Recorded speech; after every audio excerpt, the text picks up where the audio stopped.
भारत माता की। भारत माता की। ಬೆಂಗಳೂರಿನ ನನ್ನ ಸೋದರ ಸೋದರಿಯರಿಗೆ ನಮಸ್ಕಾರಗಳು.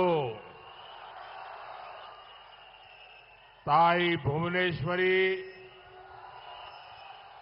ತಾಯಿ ಅಣ್ಣಮ್ಮ, देवी बनशंकरी, श्री दोडा गणपति और श्री दोदा बसवना के चरणों में मेरा प्रणाम। आज पूरे बेंगलुरु में इतनी बड़ी संख्या में आप यहां आए हैं और संदेश भी साफ साफ है। फिर एक बार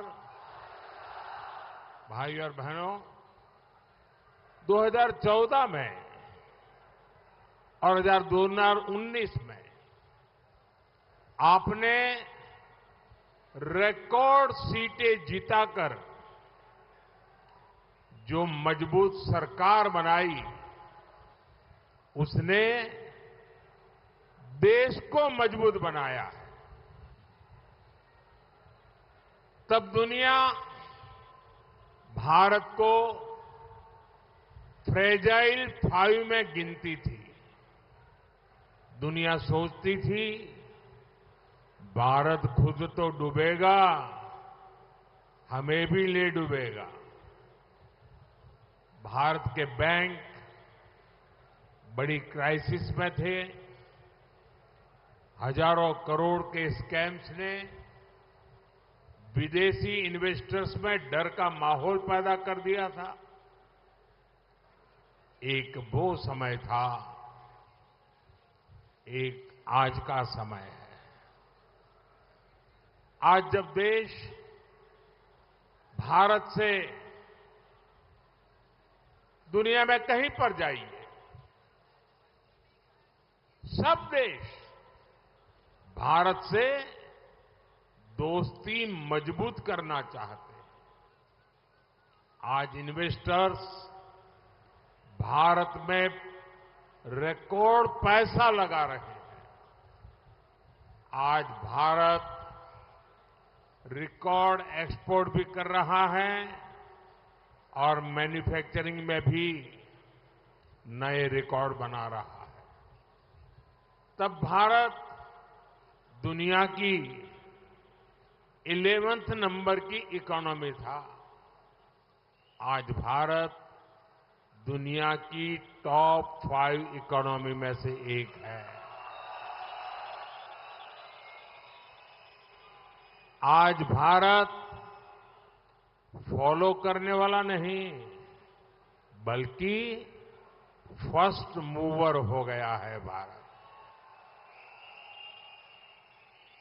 और ये चेंज आपने देखा है, सिर्फ और सिर्फ ये 10 ईयर में आया है। और इसका मूल कारण क्या है? इतना बड़ा परिवर्तन आया कैसे? ये परिवर्तन किसने किया?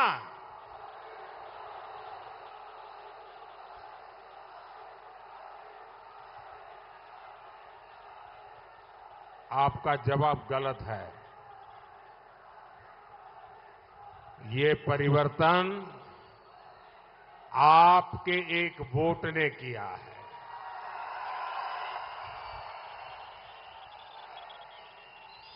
इस चुनाव में इंडिया अलायंस के लोग एक घिसी पीटी टैप रिकॉर्ड लेके घूम रहे हैं और मोदी और उसके साथी ट्रैक रिकॉर्ड के साथ बेंगलुरु के लोगों से, आप सभी से फिर एक बार आशीर्वाद मांगने आया हूं। भाई और बहनों, आप सभी बीते कुछ समय से एनडीए और इंडी अलायंस दोनों का प्रचार अभियान देख रहे हैं। कांग्रेस और इंडी अलायंस का इश्यू मोदी है, मोदी का परिवार है, मोदी पर लगाए जा रहे झूठे आरोप हैं। लेकिन मोदी का फोकस किस पर है? मोदी का फोकस 21वीं सेंचुरी के भारत का विकास है, भारत के नागरिकों की सुविधा और समृद्धि है, भारत की ग्लोबल इमेज है। आप ही मोदी का परिवार है। मेरा भारत मेरा परिवार है। साथियों, आप भली भांति जानते हैं, मैं एक साधारण गरीब परिवार से आया हूं, इसलिए जानता हूं कि ईज ऑफ लिविंग क्या होती है, डिग्निटी ऑफ लाइफ क्या होती है। आज जब भारत में तेजी से अर्बनाइजेशन हो रहा है, तब शहरों में रहने वाले गरीब, यहां के मिडिल क्लास, उसकी क्वालिटी ऑफ लाइफ में बहुत सुधार आना चाहिए। वो बहुत जरूरी है। इसके लिए एनडीए सरकार सोशल, फिजिकल और डिजिटल इन तीनों प्रकार के इंफ्रास्ट्रक्चर पर रिकॉर्ड इन्वेस्टमेंट कर रहा है। साथियों, पिछले 10 इयर्स में एनडीए सरकार द्वारा शहरों में गरीबों को करीब 1 करोड़ पक्के घर दिए गए। इनमें से 84,000 घर यहां बेंगलुरु में मिले हैं। मिडिल क्लास के लोगों का घर का सपना पूरा करने के लिए सरकार ने उन्हें इंटरेस्ट सब्सिडी दी है, और ये आजादी के बाद पहली बार हुआ है। ऐसा करके हमारी सरकार ने मिडिल क्लास के 60,000 करोड़ रुपए से ज्यादा सेव कराए हैं। गरीब और मिडिल क्लास के घर इनकम्प्लीट न रहे। जो बिल्डर है वो आधा अधूरा छोड़कर के पैसे दबा करके चला न जाए। मध्यम वर्ग के परिवार का सपना टूट न जाए, इसके लिए एनडीए सरकार ने रेरा कानून बनाया। आज बेंगलुरु के भी 3,000 से ज्यादा हाउसिंग प्रोजेक्ट रेरा के तहत कवर्ड है। उसके कारण जो एग्रीमेंट हुआ है वैसा ही मकान बनाकर देना पड़ता है। जो मटेरियल लिखा है वो ही मटेरियल उपयोग करके देना पड़ता है। आप अपने क्लाइंट को गुमराह नहीं कर सकते, उसको लूट नहीं सकते। ऐसा रेरा कानून आप सब नागरिकों की भलाई के लिए बनाया है। 2014 से पहले आपकी 2 लाख की एनुअल इनकम पर ही इनकम टैक्स लग जाता था। आज आपको 7 लाख रुपीस तक की इनकम पर कोई टैक्स नहीं देना पड़ता। 2014 से पहले अलग अलग तरह के इनडायरेक्ट टैक्सेस आपके कपड़ों का बिल, रेस्टोरेंट में खाने का बिल, हर तरह के खर्चे बढ़ा देते थे। जीएसटी लागू होने के बाद ये इनडायरेक्ट टैक्सेस भी कम हुए हैं। इससे भी आपके थाउजेंड्स ऑफ करोड़ रुपीस खर्च होने से बचे हैं। जो एलईडी बल्ब कभी 400 रुपीस का था, हम उसकी कीमत 400 से 40 रुपीस तक ले आए हैं। अब घर घर में एलईडी बल्ब होने से रोशनी ज्यादा मिलती है। बिजली बिल में मिडिल क्लास के करीब 20,000 करोड़ रुपीस हर साल सेव हो रहे हैं। अब तो एनडीए सरकार ने एक और नई योजना शुरू की है, पीएम सूर्यघर मुफ्त बिजली योजना।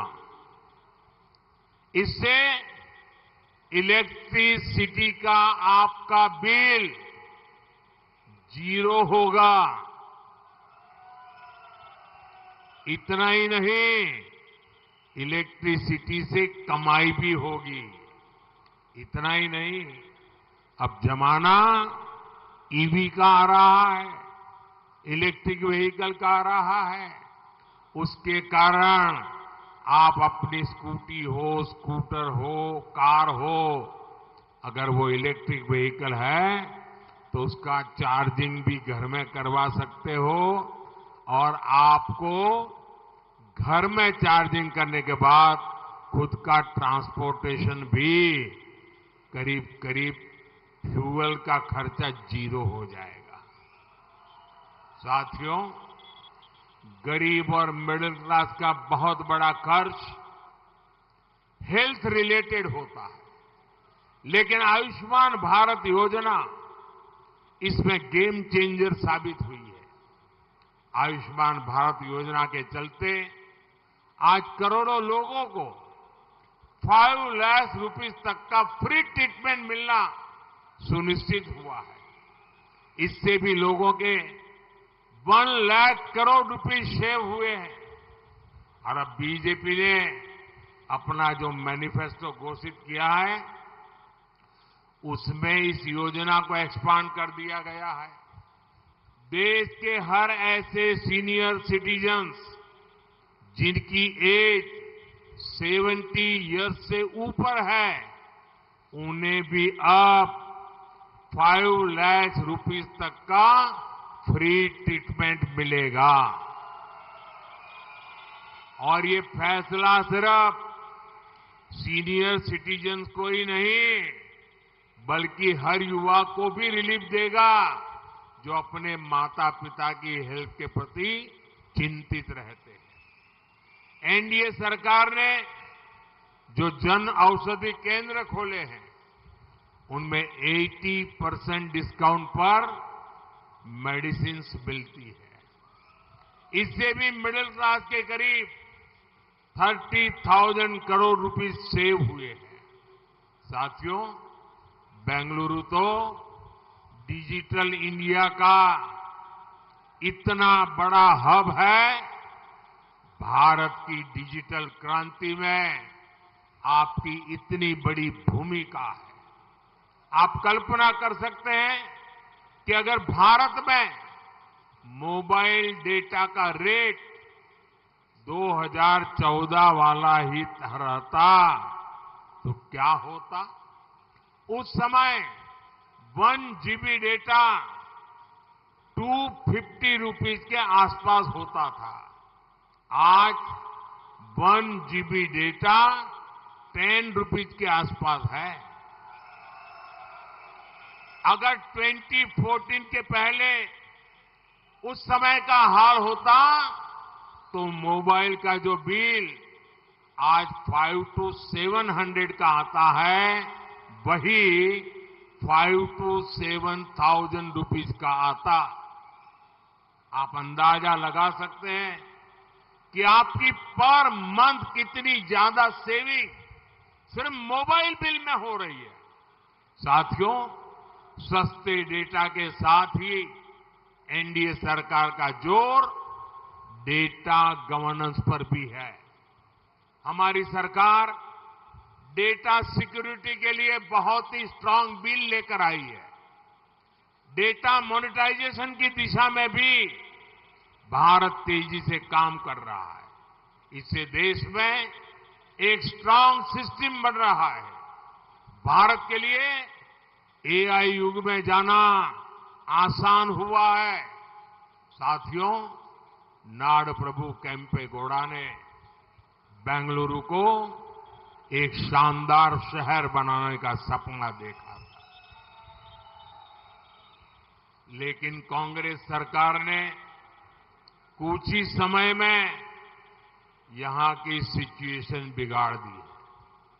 कांग्रेस ने टेक सिटी को टैंकर सिटी में बदलकर उसे वाटर माफिया के हवाले कर दिया। एग्रीकल्चर हो या फिर शहरी इंफ्रास्ट्रक्चर, हर जगह बजट को कट किया जा रहा है। कांग्रेस सरकार का ध्यान सिर्फ करप्शन पर है, बेंगलुरु के लोगों की समस्याओं पर नहीं है। कर्नाटका में सिर्फ सेंट्रल गवर्नमेंट के प्रोजेक्ट तेजी से चल पा रहे हैं। 2014 में नम्मा मेट्रो का नेटवर्क सिर्फ 17 किलोमीटर था, आज 70 किलोमीटर से ज्यादा हो चुका है। बहुत जल्द येलो लाइन भी पूरी हो जाएगी। दशकों से लटके बेंगलुरु सबर्बन प्रोजेक्ट पर काम शुरू हो चुका है। आप सभी को सैटेलाइट टाउन रिंग रोड का लाभ भी मिलना शुरू हो चुका है। भाइयों और बहनों, आज बेंगलुरु के इंटरनेशनल एयरपोर्ट की दुनिया भर में चर्चा होती है। वो दिन दूर नहीं जब भारत के लोग made in India passenger plane में सफर करेंगे। आज वंदे भारत जैसी आधुनिक ट्रेनें ट्रेन ट्रैवल को तेज और कंफर्टेबल बना रही है। वो दिन दूर नहीं जब कर्नाटका को भी बुलेट ट्रेन की हाई स्पीड मिलेगी। साथियों, बीजेपी सरकार ने देश में नए नए सेक्टरों के दरवाजे खोले। इससे युवाओं के लिए बड़ी संख्या में एम्प्लॉयमेंट के अवसर बने हैं। बेंगलुरु को, यहां के प्रोफेशनल्स को इसका बहुत बड़ा लाभ मिला है। हमने स्पेस सेक्टर खोला तो प्राइवेट सेक्टर ने अपना रॉकेट लॉन्च किया। 1.25 लाख से ज्यादा स्टार्टअप्स में युवाओं का सामर्थ्य दिख रहा है। मिशन ग्रीन हाइड्रोजन से इन्वेस्टमेंट की संभावनाएं कई गुना बढ़ गई है। आसान ड्रोन पॉलिसी से मैपिंग, कृषि, रक्षा, मेडिसिन के क्षेत्र में ड्रोन का उपयोग बढ़ा है। 5G के विस्तार से आर्टिफिशियल इंटेलिजेंस और इंटरनेट ऑफ थिंग्स में अवसर बनने लगे हैं। डिजिटल इंडिया अभियान ने लाखों डिजिटल एंटरप्रेन्योर्स तैयार किए। पीएलआई स्कीम से मैन्युफैक्चरिंग सेक्टर तेज रफ्तार से आगे बढ़ रहा है। मोबाइल एक्सपोर्ट में भारत नए रिकॉर्ड बना रहा है। मेट्रो कोच, ट्रेन के डिब्बे, डिफेंस इक्विपमेंट्स भी एक्सपोर्ट हो रहे हैं। आपने टीवी में देखा होगा, अखबार में पढ़ा होगा, कल ही भारत के ब्रह्मोस मिसाइल का पहला कंसाइनमेंट फिलीपींस को भेजा गया है। इसने ग्राउंड लेवल पर बड़ी संख्या में एम्प्लॉयमेंट अपॉर्चुनिटीज पैदा की है। क्या कांग्रेस के समय में ये कल्पना भी की जा सकती थी क्या आपको याद होगा, यही कांग्रेस है जिसने एचएएल को लेकर कितना बड़ा बवाल किया था। कांग्रेस ने देश भर में मोदी को बदनाम करने की कोशिश की थी। वही एचएएल आज record turnover, record profit, record order प्राप्त कर रही है। कर्नाटका में एशिया की सबसे बड़ी हेलीकॉप्टर फैक्ट्री बनी है। अमेरिका के बाद बोइंग की दूसरी सबसे बड़ी फैसिलिटी कर्नाटका में बनी है। ये तभी हो पा रहा है जब भारत में फैक्ट्रियां बढ़ रही है, उसमें काम करने वालों की संख्या बढ़ रही है।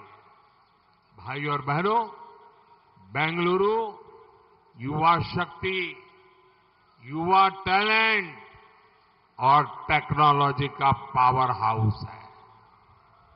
लेकिन कांग्रेस और इंडी गठबंधन टेक्नोलॉजी के विरोधी है। आज पूरी दुनिया डिजिटल इंडिया की प्रशंसा कर रही है, भारत के फिनटेक की प्रशंसा कर रही है।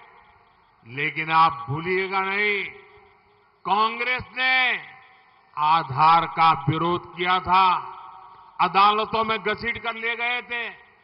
कांग्रेस ने जन धन अकाउंट्स का विरोध किया था। कांग्रेस ने डिजिटल पेमेंट्स का मजाक उड़ाया था। कांग्रेस ने राशन की योजना में डिजिटल ऑथेंटिफिकेशन का विरोध किया। कोरोना के समय बेंगलुरु की एक आईटी इंडस्ट्री ने पूरी दुनिया को इतना सपोर्ट किया। लेकिन यही कांग्रेस है जिसने कोरोना के दौरान कोविन प्लेटफॉर्म का विरोध किया। कांग्रेस ने made in India corona vaccine को बदनाम किया। साथियों, मोदी कहता है देश को ग्रीन एनर्जी हब बनाएंगे, फार्मा हब बनाएंगे, इलेक्ट्रॉनिक्स हब बनाएंगे, इलेक्ट्रिकल व्हीकल हब बनाएंगे, सेमीकंडक्टर हब बनाएंगे, ग्लोबल इनोवेशन हब बनाएंगे, ताकि भारत ग्लोबल इकोनॉमी का हब बने। लेकिन कांग्रेस और इंडी गठबंधन वाले कहते हैं मोदी को हटाएंगे। मोदी की गारंटी है 5G के बाद 6G लाएंगे। वो कहते हैं मोदी हटाएंगे। मोदी की गारंटी है AI लाएंगे। वो कहते हैं मोदी हटाएंगे। मोदी की गारंटी है चंद्रयान के बाद गगनयान का गौरव दिलाएंगे। तो वो कहते हैं मोदी हटाएंगे। कांग्रेस एंटी यूथ है, क्योंकि कांग्रेस एंटी इन्वेस्टमेंट है, कांग्रेस एंटी एंटरप्रेन्योरशिप है।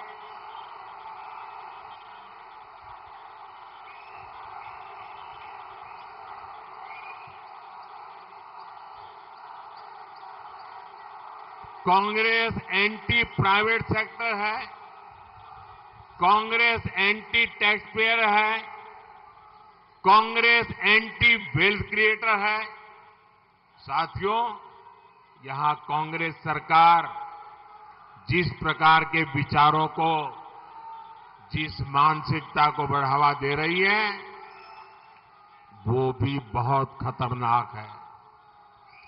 यहां हमारी बेटियों पर हमले हो रहे हैं, बाजारों में बम फूट रहे हैं, भजन कीर्तन सुनने पर भी हमले हो रहे हैं।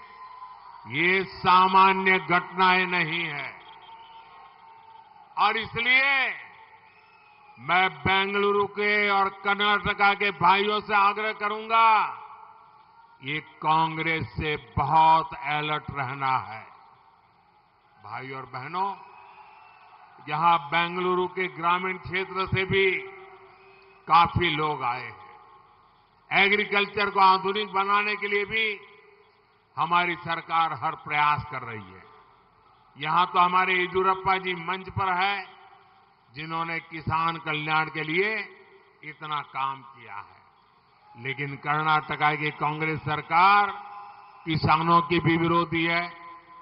मुझे बहुत दुख है, यहां कर्नाटका में किसानों को दी जा रही 4,000 रुपीस की मदद कांग्रेस सरकार ने बंद कर दी है।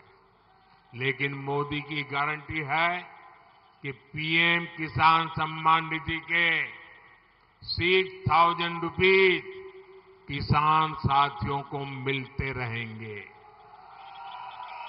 केंद्र सरकार ने किसानों के अनाज को स्टोर करने के लिए दुनिया की सबसे बड़ी योजना भी शुरू की है। यहां की रूरल बेल्ट में बड़ी मात्रा में रागी उगाई जाती है। हम रागी जैसे हमारे श्री अन्न को दुनिया के बड़े बाजारों तक पहुंचाने में जुटे हैं। इसका सीधा लाभ कर्नाटका के हमारे छोटे किसानों को होगा। साथियों, ऐसे ही अनेक बड़े संकल्प हैं जो आपके सपने पूरे करने के लिए एनडीए सरकार ने संकल्प लिया है। आपके सपने पूरे करने के लिए ही बीजेपी और जेडीएस साथ आए हैं और इसलिए मैं आपको गारंटी देता हूं, आपके सपने ये मेरा संकल्प है। मेरा पल पल आपके नाम, मेरा पल पल देश के नाम। और मैं आपको वादा करता हूं 24/7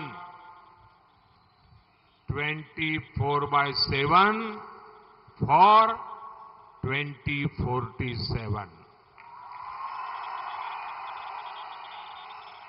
और इसलिए 26 अप्रैल को बेंगलुरु नॉर्थ से शोभा जी, बेंगलुरु रूरल से doctor CN Manjunath, Bengaluru central से पीसी मोहन और बेंगलुरु साउथ से युवा साथी भाई तेजस्वी सूर्या को भारी मतों से विजयी बनाना है। इस बार बेंगलुरु शहर में वोटिंग के सारे रिकॉर्ड टूटने चाहिए। साथियों, वैसे आप सभी के लिए मैंने अपने भाषणों को कन्नड़ा भाषा में ट्रांसलेट करके सोशल मीडिया पर अपलोड करना शुरू किया है। इसमें एआई की मदद ली जा रही है। ट्विटर यानी एक्स ऐप पर नमो इन कन्नड़ा नाम से एक अकाउंट भी है। आप इससे जरूर जुड़े और ज्यादा से ज्यादा लोगों को भी इसके बारे में बताएं। मेरा एक काम करना है, करेंगे? मेरा एक काम करेंगे पक्का? पहले तो ज्यादा से ज्यादा मतदान कराओगे, अपना पोलिंग बूथ जीतोगे, फिर एक मेरा पर्सनल काम करोगे। पर्सनल है, करेंगे? घर घर जाना है और हर घर जाकर कहना है हमारे मोदी जी आए थे और आपको प्रणाम कहा है। मेरा प्रणाम पहुंचा देंगे? मेरा प्रणाम पहुंचा देंगे? मेरे साथ बोलिए, भारत माता की, भारत माता की, भारत माता की। बहुत बहुत धन्यवाद।